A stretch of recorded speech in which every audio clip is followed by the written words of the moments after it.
We do not resent people because of a buildup of things that they did to us. We resent people because of a buildup of emotions that we did not express or get validated.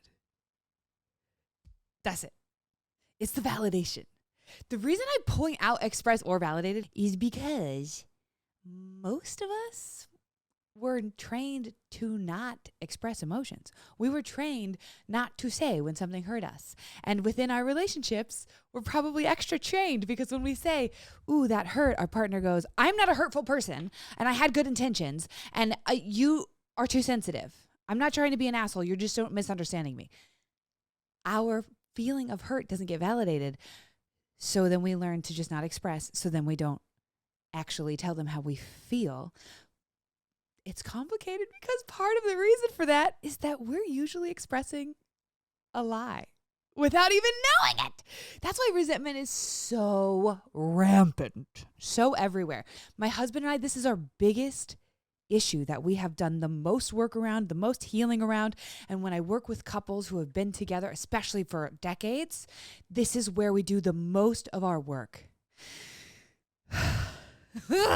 I'm so excited to talk about this because it's huge. It's huge. It's so impactful. It's so everywhere. It's so like universal.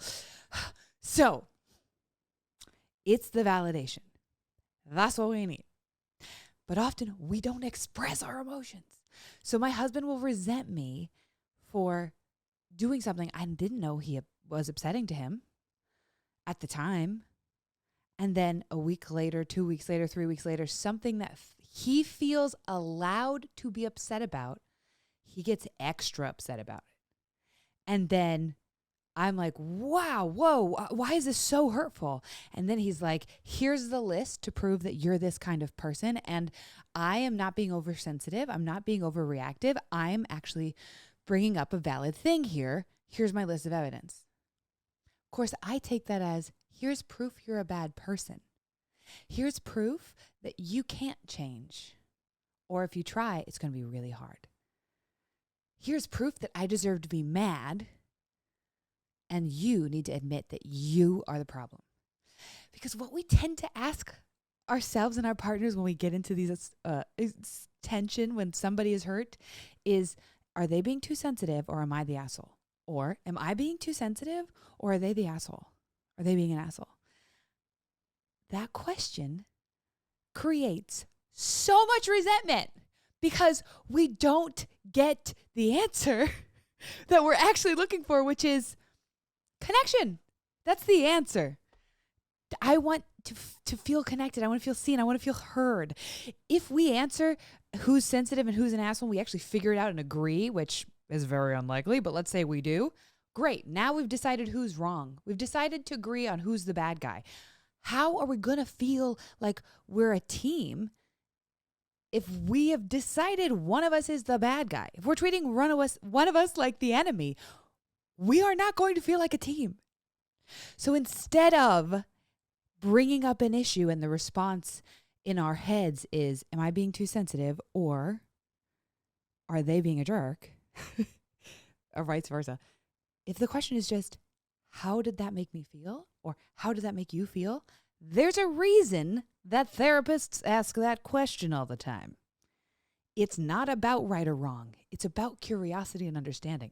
So, for instance, in case that accent was so bad that you don't know what I just said, when I ask my husband the question, why? He gets visibly upset and tense.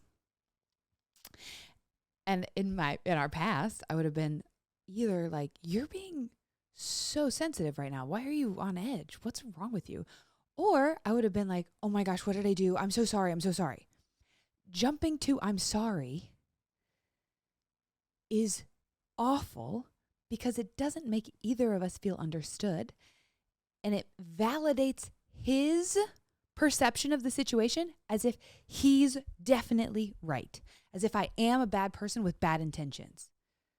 A lot of us, in an attempt to be a nice person, just say I'm sorry. it doesn't help. It hurts your relationship because what the person hears is, you're right, I'm a bad person. I did mean to hurt you. I'm sorry. Instead, I ask. So let me modernize this right now. Today, in our relationship recently this happened. I said, why? And he goes, shuts down, gets really tense, gets really quiet, and then goes, because I think that it's a good idea. And I was like, how did I just make you feel? And he goes, well, when you asked, I felt like you were criticizing me, like you didn't trust me, like you were questioning me. I was like, whoa, that is not what I meant. What I wanted to make you feel was that I was interested in you, that I'm curious. I like to know how your brain works, and I like to feel like your partner. How do I make you feel that way? And then we brainstormed. And we landed on, how come? That doesn't make him feel judged. And tell me more about that. Or some version of that. Just not the one word why. That was our solution. There are so many of those little things in our relationship, and we don't know why we feel so much resentment towards our partner. And it's because we can't just say, ouch. I just felt like you were trying to say this. What were you actually trying to say? Or you notice the partner's hurt, or the person in your life is hurt, and you're like, whoa, it seems like you feel hurt or something. What's going on? What did you think I meant? What did you think I said? Best question, how did I make you feel? How did I make you feel? It's magic. And it is a way better question than, am I being too sensitive? Is he being too sensitive? Or am I being the asshole? Is he being the asshole? Instead, just clarifying intention and understanding, because if my intention is amazing, but it hurts you, it doesn't matter that my intention was great because it hurt you. If I understand, oh, this always hurts you, I'm not going to do that anymore. Now we're golden. Resentment is like that. Resentment will build up if you never express how you feel. And for a lot of us, we just assume we're being too sensitive. Because when we were kids and something hurt us, our parents were like, that's not a big deal. God, be easier. And so in an attempt to be easy, when something small just rubs us the wrong way, we're like, well, it's not a big deal. I'm not going to worry about that. And we think we're letting it roll off our backs. We're not. That's called suppressing an emotion, my friend. And like a bottle of carbonated beverage, like a soda, you're shaking it, and then popping the lid off. You're just build. You're building up all this pressure. And you're like, but I'm doing great because my lid's still on. I'm fine.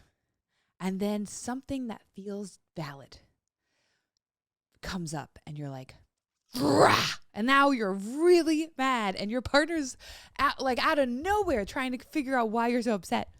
Or you just leave like that. That was my move. I never exploded at a partner. I exploded at other people. I used to have really bad temper. I don't have that as much now. But yeah. Well, that's for another video. There's a reason I talk about anger a lot. Anyway, or you just leave. You build all this resentment and you're like, you know what? They're not going to change. I guess I'll go. You never let them know when they were hurting you. Because you thought they would take that as you telling them they were hurtful, which they probably would. Because generally when we finally do start expressing emotions, we swing the wrong way. We swing too far in the other direction. We're like suppressing everything and then we're like yelling everything. Like, you hurt me. That's how we tend to share feelings. You hurt me. I'm angry. Here's evidence to prove I deserve to feel hurt by you. That my story is correct. Now you fix it. That keeps us separate. And it's not vulnerable. It's trying to get the other person to admit that they're the villain. Not actually trying to get them to understand how I feel. And them understanding how I feel is what actually gets us connected. And me understanding how they feel is what actually gets us connected. So what I say instead is some version of, I'm feeling this. Will you get curious about it with me? That's it. I'm feeling hurt. Will you get curious about it with me? When you said this, I thought you meant this. Do you see that the language I'm using is gentle? The language I'm using is curious.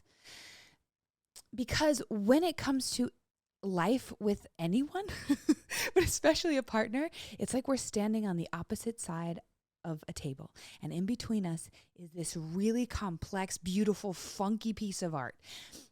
And neither of us can go to the other side. We can lean a little, and that's about it. And so all you can know about what I'm seeing in this art piece is what you're seeing and what I tell you. But this is such a funky art piece, you have no clue what it looks like over here. I've got little jagged points and this weird little animal coming out and all this stuff. And your side is all round and bubbly, but I don't know that. I don't know that. And you don't know what I'm seeing. And what happens when we just go, oh, how did that make you feel? Our partner gets to tell us what they're seeing, which is kind of amazing. It's so beautiful. It's the only way to experience life, to see life from more than one perspective. That's the whole point of art. I believe relationships are art. They are powerful. It's like getting to watch the greatest movie of all time every day, because you get to see, especially if you're spending the day together, you get to see your day from somebody else's perspective. It's so cool. Relationships are so powerful.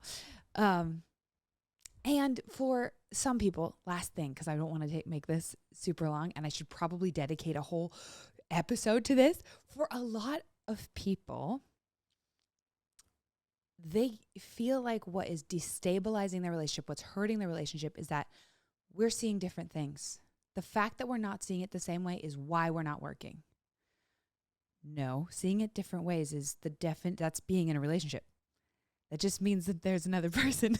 If there's another person involved, they will see it another way than you are seeing it, at least some of the time. The reason for that is you were probably really criticized for the emotions you had when you were a kid. Told when you had a feeling, they were like, that's the wrong feeling to have. Or you shouldn't be feeling that. Or you were gaslit, just straight up gaslit. You said, this is what happened. And they went, no, it's not. So now when somebody, as an adult, when somebody says to you, oh, that's not how I experienced it. I experienced it like this. Your body reacts like they're calling you a liar, like they are telling you that you don't know the truth, that you didn't experience it right, that you're lying to them. And so your response is, you're lying. That's not how you felt. That's not what you saw. That's not what the experience was. I know the truth. That happens a lot. And to start to heal that is to do this practice more and more and more in neutral settings. To ask what somebody else's experience is more and more and more in settings that you're not charged. So then when you're all charged up and you're fighting, and you go, well, I thought you were coming from this place, and this is how you thought about me, and this is what you were doing, and this is where you were coming from. Where were you actually coming from? If you can start to actually hear what the other person is saying, now you're going to get to see the world from a million different perspectives without invalidating your own. It's a beautiful healing journey. I have so many clients who are going on this journey who come to me and they're like, my partner is the problem because they don't believe me and they won't take time to understand my perspective. And when I hear what's going on, they aren't taking time to understand their partner's perspective. Because without even knowing it, it's too scary for them to do. It happens a lot. A lot. Generally, what we accuse our partner of doing, we are probably doing at least a little, probably more than our partner is. There's a reason it triggers us because somebody did it to us in our past. And so we probably do it to people now in our present and we don't even see it. And if we don't get curious about where that came from, who did this to us in the past? When did I feel like this in the past? We are destining ourselves to repeat it, to become the people we hate, to become the people we said we would never become. But if we get curious about it and go, how am I acting like that? Let me heal that. Now we get to design our life and our relationships to be in alignment with what our values actually are. And it's such powerful work. And you can't do it on your own. You have to see yourself reflected in the relationship. You have to see yourself reflected in how people perceive you and how all of this. It's so powerful. It's so beautiful. Okay, I went deep. I give you so much. And I hope it helps with resentment, because resentment sucks. It sucks. And if you're feeling resentment towards somebody right now, I'm so sorry. It hurts. It feels so lonely. And if you feel like somebody is resenting you right now, I'm sorry. It sucks. You feel so misunderstood. It's so lonely. Both of you feel so misunderstood. But I will tell you, I work with couple after couple who actually heals this. And when they heal it in their relationship, it ripples. And they start to heal it everywhere else in their lives. So the fact that you clicked on this video or podcast episode and you're actually here with me, especially to the end, is a very good sign for your ability to heal. And if you're like, okay, I don't want to be a person that just listens to something like this, but it makes me feel good that I'm listening, but I don't actually do any work. I don't actually make any change. What do? One option is the course that I made for the scene method. This is part of the scene method. What I'm telling you right now, I'm essentially telling you about the mirror game. That course includes live Q&As with me. So if you buy the course where you go through and it's written like almost like a manual. It's videos, and it also has the ebook attached to it so that you can read as well. It's written like a manual. So if you have a question about your relationship, you can go to the question, and you can just, in the heat of the moment, be like, okay, this is happening again. What did she say about that? What do I do now? And it has printouts that you can hang. A lot of my clients hang these super simple, like cheat sheet. Here's the question you ask when this is happening. Here's the thing you say to yourself when this is happening. And it's been very helpful for people. I've gotten it. It's the reason I'm telling you about it now is because I have gotten such incredible response, and I can't scale myself. Like, I can only have so many clients. And getting to see people be like, oh my gosh, I'm taking this with my 12-year-old and 14-year-old and my wife, and our relationships have never been this good. They were getting bad, and now here we are. Or we were on the brink of divorce, and these videos are starting to make us feel connected again. We're starting to be able to see each other and talk to each other again. We've never felt this close. Our marriage is the best it's ever been since in the 14 years we've been together. Another one, we've been together 26 years. I thought this would never happen, but we love each other so much. We both want to be here, but some reason we can't stop hurting each other. And then they go, oh my gosh, it's 4 weeks later and we're doing really well. Like, I've never felt this seen by my partner.